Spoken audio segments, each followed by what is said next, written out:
Michael from Asymmetrical Preparedness. So today's video is SHTF. What do you do first? Stuff hits the fan. WRL, without rule of law. So there's a lot of different scenarios, a lot of different ways to look at it. There's a lot of variables, just like everything in prepping. It could be financial collapse, civil war, foreign invasion, natural disaster. It could be your personal SHTF, like you lose your job, you get injured, anything like that. And so, yeah, hopefully you have know what you have, take an inventory. One of the first things I would do is to get stuff out of view that you don't want in view, like in your yard. If there's anything, I don't know exactly. If you have water barrels, if you have anything that you don't want people to know that you have, I would get it out of view. Another thing is, if you're not home, get home. If you're to and from work, if you're out shopping or stuff like that, get home. Initiate your communication plan, your calm plan with your group, if you have a group. If not, communicate to your family that you're en route. Hopefully, like cell phone, maybe, I don't know. The alternate communications method, maybe FRS, GMRS radio, ham radio, CB, whatever you have. I don't know what you have. So, like I said, there's a lot of variables. But set security is one of the first things you need to do. And it depends also, is it a financial collapse where you got some time before things are going to really get crazy? Is it an EMP where, a lot of stuff shut down instantly? Is it complete WRL scenario, which is without rule of law, where people are just going crazy and, there's already like roving bands of gangs and stuff like that, bad people out there? But yeah, so inventory your stuff, or look at your inventory, figure out what you have.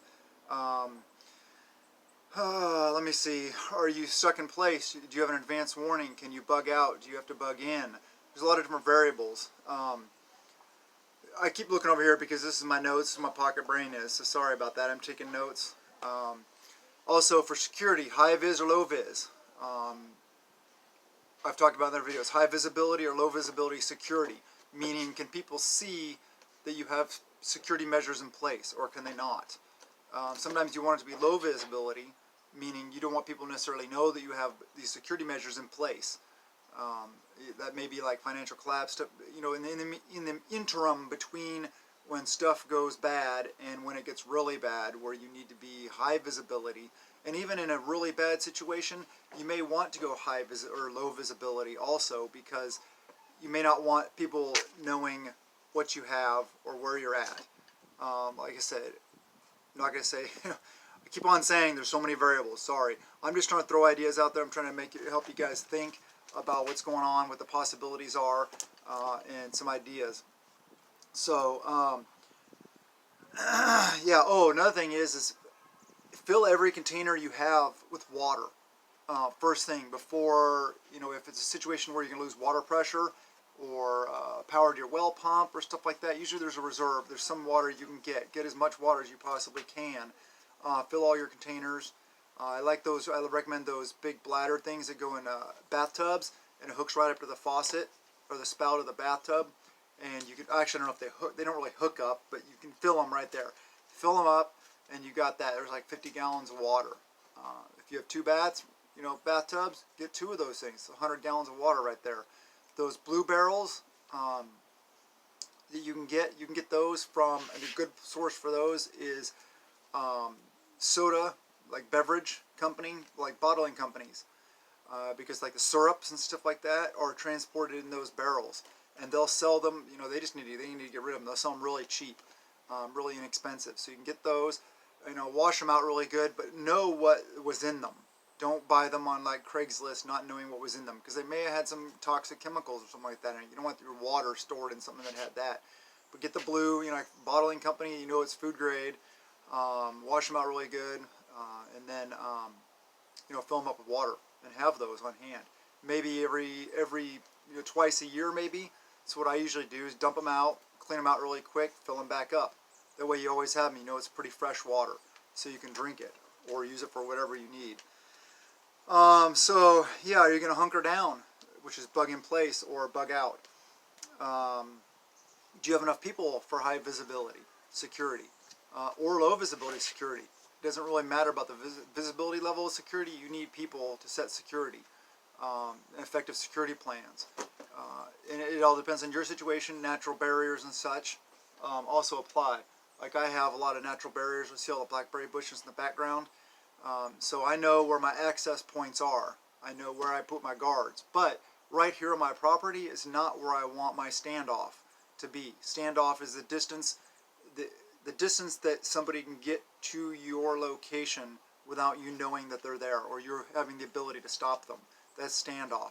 So I want my standoff to be much greater than that. You know, down the hill, wherever on my road, we have, you know, a situation where we have areas where we could set up roadblocks, LPOPs, which is listening posts, observation posts, stuff like that.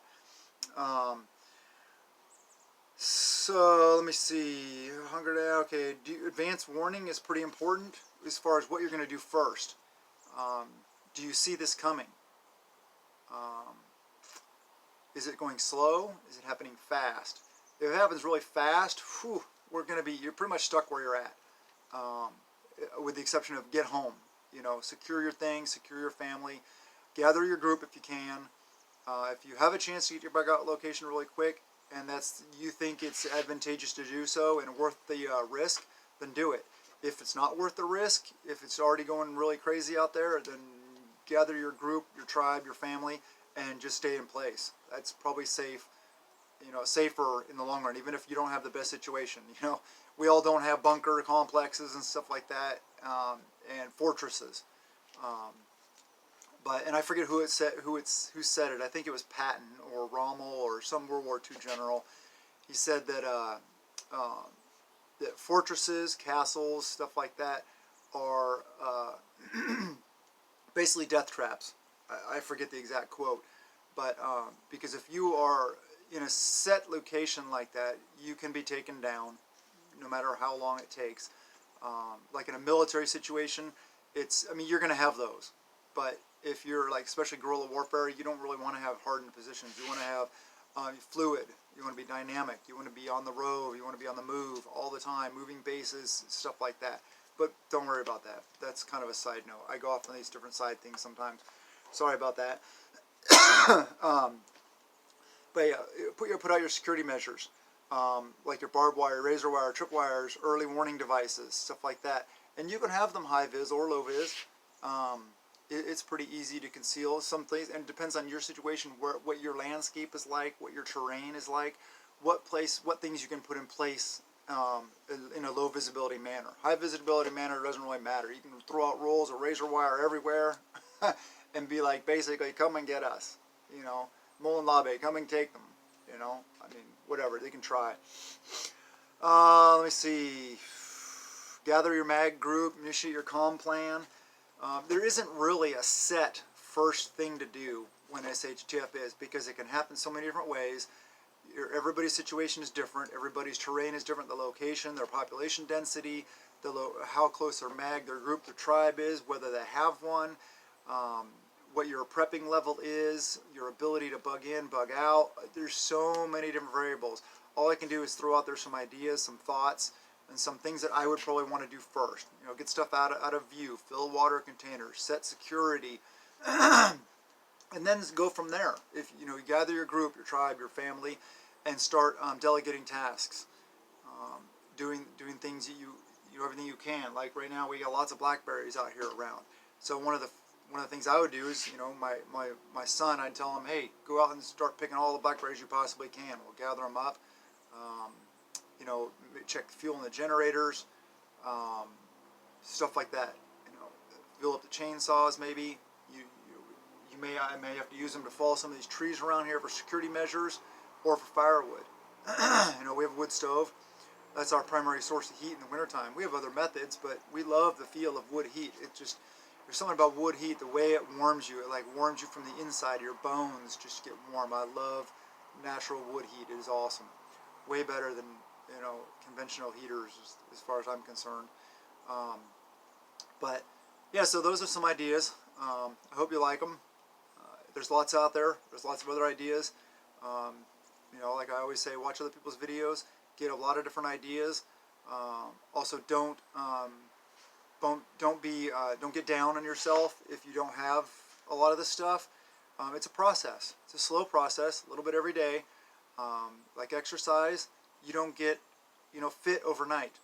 You don't grow big muscles overnight. You don't lose weight overnight. You got to have patience, and you got to have drive and stick to itness, basically. So don't give up. Stay positive. I love you guys. Please subscribe, hit the like button. If you could do the Amazon linky thing, whatever. It would help out. Yeah, so you guys have a wonderful day, wonderful weekend, and blessings to you and yours.